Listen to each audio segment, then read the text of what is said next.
গত কিছুদিন থেকেই আমরা দেখছি এনসিপি এবং প্রকারান্তরে জামায়াতও জাতীয় পার্টির নিষিদ্ধকরণ চায়।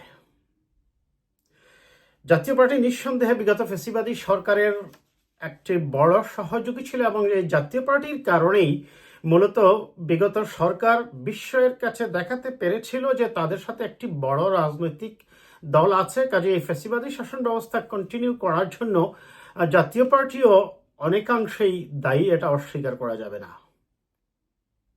তবে এনসিপি এবং সাথে জামায়াতের এই জাতীয় পার্টির নিষিদ্ধের সমীকরণ কিন্তু অন্য জায়গায়। আমরা সেই সমীকরণটাই একটু খুঁজি, সেই আলোচনাটাই এখন সামনে এসেছে। কারণ কিছুদিন আগেই, গত 2-3 দিন আগে আপনারা জানেন, জাতীয় পার্টির চেয়ারম্যান জনাব জিএম কাদেরের উপর বা তার বাসায় গিয়ে আক্রমণ করে মূলত এনসিপির নেতাকর্মীরা।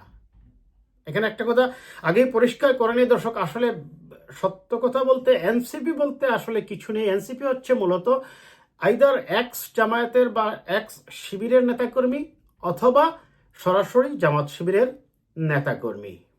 এনসিপি বলতে যে কি আছে সেটার প্রমাণ আপনারা পেয়েছেন। পয়লা বৈশাখের অনুষ্ঠানে তাদের 100 জন নিয়ে জাস্ট একটি সভা করা এবং নির্বাচন কমিশন গেরাও, যেখানে তারা 100 থেকে 150 মানুষ ছিলেন, যেটা নিয়ে পত্রপত্রিকা সহ সকল মিডিয়ায় ব্যঙ্গ করা হয়েছিল এবং বলা হয়েছিল এই অবস্থা নিয়ে তারা কিভাবে বড় বড় দলগুলোর বিরুদ্ধে কথা বলে। তার কারণটা হচ্ছে ওই নির্বাচন কমিশনের ঘেরাওয়ের ঠিক আগ মুহূর্ত দিয়ে আওয়ামী লীগকে যখন নিষিদ্ধ করার জন্য আন্দোলন হয়, সেখানে জামায়াত এবং শিবিরের নেতাকর্মীরা যোগদান করে এবং তারা সেখানে স্লোগান দেয় যে গোলাম আজমের বাংলায় আওয়ামী লীগের ঠাঁই নেই। এই ধরনের স্লোগান নিয়ে এনসিপি আপত্তি তুলেছিল এবং জামাতকে তার 71-এর ভূমিকার জন্য তার অবস্থান পরিষ্কার করতে বলেছিল। বিধায় তাদের মধ্যে একটু দূরত্ব সৃষ্টি হয়েছিল এবং তখন আর জামাত শিবির লোকবল সাপ্লাই দেয়নি। আমি এই কথাটা দীর্ঘদিন থেকেই বলে আসছি যে মূলত এনসিপির প্রত্যেকটি প্রোগ্রামেই বাড়া খরা লোক কিংবা জামাত ইসলামী বা ইসলামী ছাত্র শিবিরের কর্মীরাই সেখানে গিয়ে লোকবল সাপ্লাই দিয়ে থাকেন এবং তারা সেখানে অংশগ্রহণ করেন। যাই হোক, সেই আলোচনায় আর মূল বিষয় নয় আমার এই ভিডিওটা। এই ভিডিওতে আপনারা দেখেছেন বিশেষ করে জিএম কাদেরের বাসায় গিয়ে যখন আক্রমণ করা হয়, তারপরেই সেনাবাহিনীর পক্ষ থেকে আমরা দেখলাম বেশ কার্যকর পদক্ষেপ গ্রহণ করা হয় এবং যারা আক্রমণে অংশগ্রহণ করেছিল তাদেরকে ডেকে সতর্ক করা হয়। এমনকি সেখানে সার্জিস আলম গিয়ে হাজির হলে তাকেও সেনাবাহিনীর একজন ব্রিগেডিয়ার জেনারেল খুব কড়া ভাষায় সতর্ক করে দেন এবং স্পষ্টতই তিনি বলেন, no more mob violence, no more mob. আমরা আসছি সেই ক্ষেত্রে সেনাবাহিনী কি চাইতে পারে বা সেনাবাহিনীর চাওয়াটা বা কি হতে পারে। তবে আমরা আগে দেখি জামায়াতের এবং এনসিপির এখানে সমীকরণটা কি। সমীকরণটা হচ্ছে, তার আগে জাতীয় পার্টি অবশ্যই যে দায়ী, আমি এটা আগেই বলেছি দর্শক, মনে আছে আপনাদের 2014 সালে সুজাতা সিং এসেছিলেন, এসে মূলত এরশাদ সাহেবকে রাজি করেন, এমনকি তাকে এক পর্যায়ে ক্যান্সারের রোগী বানিয়ে হসপিটালে ভর্তি করায় শেখ হাসিনা ওয়াজেদ সহ তার অনুগত প্রশাসন। চলতে থাকে জাতীয় পার্টির উপর নির্যাতন নিপীড়ন এবং অনেকটা জোর করে এবং তাদের ইচ্ছা, আমি দুটোই বলছি, তারা আওয়ামী লীগের সাথে জোট করে গত 15 বছর চলেছে। এখন আওয়ামী লীগ তো অলরেডি নিষিদ্ধ হয়ে গেছে এবং আমি মনে করি না আওয়ামী লীগের আগামী নির্বাচনে অংশগ্রহণের আর কোনো পথ খোলা আছে, যেহেতু তাদের কার্যক্রমী বন্ধ, নৌকা প্রতীক নিয়ে তাদের নির্বাচনে আসার খুব একটা সম্ভাবনা আমি দেখছি না।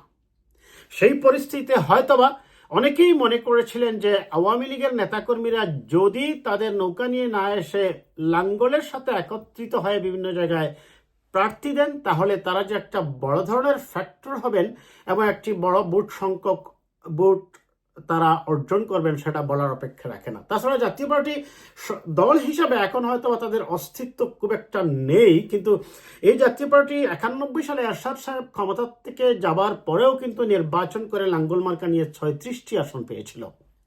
পরে আবার 96-এ তারা 31টি আসন পেয়েছিল। এমনকি এরশাদ সাহেব যে 5টি আসনে দাঁড়িয়েছিলেন তার 5টিতে তিনি পাশও করেছিলেন।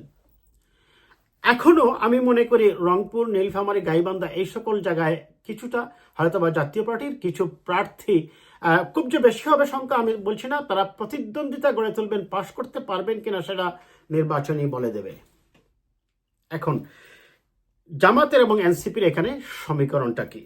একটি সংবাদ ইতিমধ্যে আপনারা জানেন যে বেরিয়েছে মিডিয়ায়, যে জামাত জানে তার একটা বিরাট সংখ্যক সুসংগঠিত কর্মী বাহিনী আছে, কিন্তু এই কর্মী বাহিনী দিয়ে সংসদীয় গণতন্ত্রের ক্ষেত্রে সবচেয়ে বড় যেটা সমস্যা হয়, সবচেয়ে বেশি যে দল ভোট পায় এই দল একটি আসনও না পেতে পারে। এমন ঘটনা কিন্তু ঘটে যায়। যেটা ঘটেছিল ভোটের পার্সেন্টেজের হিসাবে আপনারা জানেন যে আওয়ামী লীগ 91 সালে সম্ভবত বেশ ভালো ভোট সংখ্যক ভোট পায়, কিন্তু তারা আসন সংখ্যা বিএনপির চেয়ে অনেক অনেক কম পায়, ফলে তারা সরকার গঠন করতে পারেনি, বিএনপি রাষ্ট্র ক্ষমতায় এসেছিল। এখন জামাত যদি ইলেকশন করে তাহলে মনে রাখতে হবে তাদেরকে দাঁড়িপাল্লা প্রতীকে তার প্রার্থী যে ভোট পাবেন সেই ভোটটা দানের শেষের প্রার্থীকে অতিক্রম করে গিয়েই পাশ করতে হবে। এমন আসনের সংখ্যা আমি এর আগে একাধিক ভিডিওতে বলেছি দর্শক, আমি এই বিষয়টা ব্যাখ্যা করেছি। তারা খুব বেশি হলে 8 থেকে 10টি আসন পেতে পারেন, যেটা তাদের এখন যে রাজনৈতিক অবস্থান এটার সাথে একটা বড় ধরনের ফ্লপ খাবেন তারা নির্বাচনী মাঠে। আর এনসিপির ব্যাপারে বলতে গেলে আমি রাগডাক না করে সরাসরি বলে দিই, তারা একটি আসন নাও পেতে পারেন। আর তাছাড়া এখন তারা যেভাবে তাদের শত্রু সৃষ্টি করছেন, প্রত্যেকটি দলের বিরুদ্ধেই তারা সংঘাত এবং বাকযুদ্ধে লিপ্ত হচ্ছেন।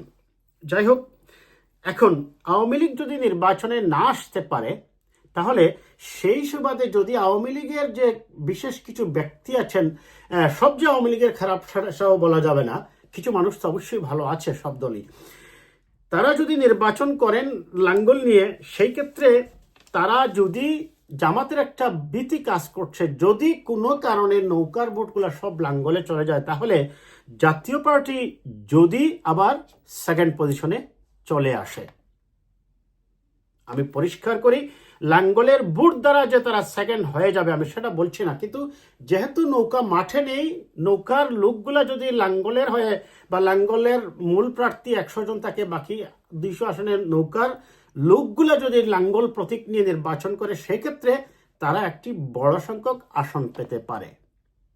আর জামায়াতের এবং এনসিপির সংখ্যাটা হচ্ছে এই জায়গায়। আমি জামায়াত আর এনসিপিকে এখন আলাদা করে দেখি না দর্শক, কারণ তাদের কথাবার্তা, তাদের চালচলন, তাদের কর্মসূচি, সংস্কার বিষয়ে অবস্থান এবং নির্বাচন নিয়ে তাদের যে কথাবার্তা সবই একই মনে হচ্ছে। কাজেই মনে হচ্ছে যে এনসিপি জামাতেরই একটি এক্সটেন্ডেড ফরম্যাট।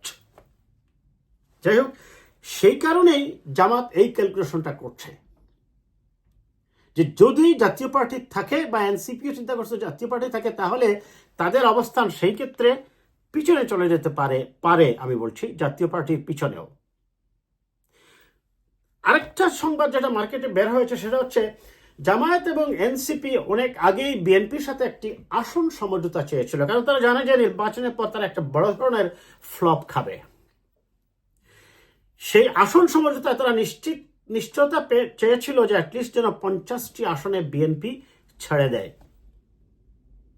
নির্ভরযোগ্য সূত্রের প্রকাশ, বিএনপি এই ব্যাপারে সুস্পষ্ট অবস্থান নিয়েছে। বিএনপি বলছে প্রত্যেক দলই আলাদা আলাদাভাবে নির্বাচন করুক, যার যার সমর্থন ক্ষমতা নিয়ে তারা নির্বাচনে জনগণের কাছে যাক, জনগণই সিদ্ধান্ত নেবে কাকে কাকে সংসদে পাঠাবে বা না পাঠাবে। তবে হ্যাঁ, বিএনপি এই ক্ষেত্রে জামাতের সাথে কোনো ধরনের অক্ষে না গেলেও বিএনপি আমি মনে করি গণ অধিকার পরিষদ, ইসলামী ঐক্যজোটভুক্ত দলগুলা, জমিয়তে উলামা ইসলাম, খেলাফতে আন্দোলন, খেলাফত মজলিস, ইসলামী শাসনতন্ত্র আন্দোলন, জাতীয় নাগরিক ঐক্য, মাহমুদুর রহমান মান্না সাহেব যেটা বা জুনায়েদ সাকির, এই সকল বা লিবারেল ডেমোক্রেটিক পার্টি সহ আরো অনেকগুলা প্রার্থীর ব্যাপারে তারা হয়তোবা সফট কর্নার দেখাতে পারে। কারণ অবশ্যই একটি সরকার পরিচালনা করতে হলে সরকারের পাশাপাশি একটা বিরোধী দল থাকতে হবে। সেই কারণে তাছাড়া তারা গণতান্ত্রিক আন্দোলনের, নিয়মতান্ত্রিক আন্দোলনে বিএনপির পাশেই ছিল এবং যথাশীঘ্র নির্বাচন করে একটি গণতান্ত্রিক ব্যবস্থায় ফিরিয়ে যাওয়ার জন্য এখনকার পরিবেশেও তারা কথা বলছে। বিধায় বিএনপি হয়তো তাদের ব্যাপারে সফট কর্নার আছে এবং কিছু আসন হয়তো বা তাদেরকে ছেড়ে দিতে পারে। এখন সবকিছু অ্যাজামশন দর্শক, এখনো কোনো নিশ্চিতভাবেই কোনো নির্বাচনী ঐক্য হয়নি। যাই হোক, আমার যে কারণে এই প্রশ্নটা এখন জাতীয় পার্টি সেনাবাহিনীর পক্ষ থেকে সার্জিসকে বলা হয়েছে এবং আমার মনে হয় তারা এই মেসেজটাই দিতে চেয়েছে যে তোমরা আওয়ামী লীগকেও বন্ধ করেছো, এখন যদি জাতীয় পার্টিকেও নিষিদ্ধ করার কথা বলো তাহলে রাজনীতির মাঠে থাকবে কে, কাকে নিয়ে রাজনীতি করবে? আর সেই কারণেই হয়তোবা সেনাবাহিনীর পক্ষ থেকে এটা সরকার করেছে কিনা আমরা জানি না। আমার কাছে যেটা মনে হয়েছিল এটা একটা সরকারের প্যারালালি সেনাবাহিনী এই ব্যাপারে বেশ কঠোর পদক্ষেপ নিয়েছে এবং সতর্ক করে দিয়েছে সার্জিসকে। এখন তাহলে কি হতে পারে যদি ডিসেম্বরে নির্বাচন হয় বা জানুয়ারিতে বা ফেব্রুয়ারিতে নির্বাচন হয়, আর যদি জাতীয় পার্টিকে নিষিদ্ধ করা নাই যায়, তারা নাই করতে পারে, তাহলে নির্বাচনের তফসিল ঘোষণা করার পরে তারা এই যে কথাগুলো এখন বলছেন যে নির্বাচন কমিশনকে পুনর্গঠন করতে হবে, এবং তারা তো বলেছেন যে প্রশাসনে নাকি বিএনপির লোকজনে ভরপুর হয়ে গেছে, কাজেই নিরপেক্ষ নির্বাচন সম্ভব নয়। তারা হয়তোবা একটি যে শিডিউল ঘোষণা করা হবে সেই শিডিউল উইথড্র করা কিংবা সেই শিডিউল বাতিল করে আবার প্রশাসনিক রিসাফলের জন্য তারা হয়তোবা আন্দোলনে যেতে পারে, যেটার উদ্দেশ্য হচ্ছে নির্বাচনকে বন্ডুল করা এবং নির্বাচনকে দীর্ঘমেয়াদে পিছিয়ে দিয়ে অনির্বাচিত সরকার ক্ষমতায় রেখে তাদের রাজনৈতিক দূরভিসন্ধি প্রতিষ্ঠিত করা।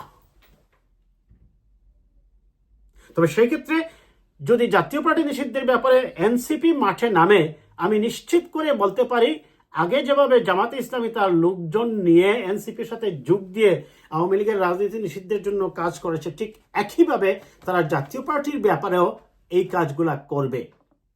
এই ক্ষেত্রে নির্ভর করবে সেনাবাহিনীর অবস্থান এবং সরকারের অবস্থান, কারণ এই বিষয়গুলো যত বেশি সামনে আসবে বিশৃঙ্খলা দেখা দেবে, নির্বাচন দ্রুত সময়ে সম্পন্ন না হওয়ার একটা সম্ভাবনা তৈরি হবে। আর সেক্ষেত্রে ডক্টর ইউনূস বা এই উপদেষ্টা পরিষদেরও এক ধরনের প্রচ্ছন্ন সমর্থন থাকতে পারে। তবে সেনাবাহিনীর ব্যাপারে আমি বলতে পারি তারা নিশ্চিতভাবেই চাইবে একটি গণতান্ত্রিক পরিবেশে ফিরে আসুক। সেটা সেনাপ্রধান অনেক আগেই ঘোষণা করেছেন। দেশ ও জাতির বৃহত্তর স্বার্থে একটি ডেমোক্রেটিক, সাস্টেইনেবল এন্ড ক্রেডিবল সরকার যদি থাকে, তাহলে ইনভেস্টররা এখানে ইনভেস্ট করার সাহস পাবে বা তার ইনভেস্টমেন্টও সমাজে বাড়তে থাকবে। তবে যেটাই হোক, জামাতের এই যে রাজনীতি সকলকে বন্ধ করে দিয়ে নিজে বিরোধী দলের আসন নিশ্চিত হওয়া অথবা বিএনপির সাথে আসন সমঝোতায় এসে বিরোধী দলের আসন পাওয়া, এই ধরনের রাজনীতি আখেরে কিন্তু ভালো হয় না এবং গণতন্ত্রের জন্য এ ধরনের রাজনীতি জনগণ এক ধরনের পলিটিক্যাল ট্রিকারি বা পলিটিক্যাল মখারি কিংবা থার্ড ক্লাস পলিটিক্যাল ট্রিকারি মখারি কিংবা থার্ড ক্লাস পলিটিক্যাল চালাকি বলেই মানুষ মনে করে। কাউকে নিষিদ্ধ করে নয়, বরং আপনার মত নিয়ে আপনি জনগণের কাছে যাবেন, জনগণ যদি আপনাকে গ্রহণ করে আপনি সেটা গ্রহণ করে নেবেন, যদি না করে তাহলে আপনাকে সংশোধনের পথেই আসতে হবে। কাজেই জাতীয় পার্টির নিষিদ্ধ কিংবা বিরোধী দলের আসন নিশ্চিত হওয়ার জন্য বিএনপির সাথে আসন সমঝোতা, এই সকল না করে পরিচ্ছন্ন রাজনীতি হবে জামাতের তার অতীতের মতো সকল ভুলভ্রান্তি ভুলে গিয়ে, এবং এনসিপি নতুন দল জামাতের এই খপ্পরে না পড়ে পরিচ্ছন্ন রাজনীতি নিয়ে পরিচ্ছন্ন মনে রাজনীতি আসাই উচিত বলে আমরা মনে করি। আজ এই পর্যন্ত।